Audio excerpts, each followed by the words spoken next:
Hey everyone, welcome back. If your upload speed on PC is slow, like sending files takes forever, video calls lag, or cloud uploads get stuck, yeah, that can be really frustrating.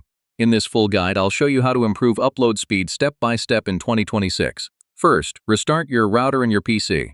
It's simple, but it clears temporary network issues that can limit upload speed. Next, switch to an Ethernet cable if possible. Upload speeds are usually more stable and faster on wired connections compared to Wi-Fi. Now check for background uploads. Cloud storage, backups, or sync apps can secretly use your upload bandwidth. Close apps like video calls, streaming software, or file sharing tools while uploading. Yeah, they can slow everything down. Next, change your DNS to a faster one like Google DNS or Cloudflare. This can improve connection routing for uploads. If you're uploading through apps like Google Drive or OneDrive, limit simultaneous uploads. Uploading too many files at once can slow everything down. If you're using a VPN or proxy, turn it off for a test. They can reduce upload performance significantly. Make sure Windows updates aren't running in the background. They can quietly consume upload bandwidth. Outdated network drivers can limit upload performance, so keep them updated.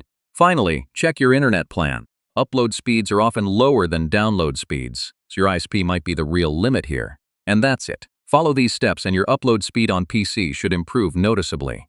If not, it might be your plan or router limits, but most of the time these fixes help a lot.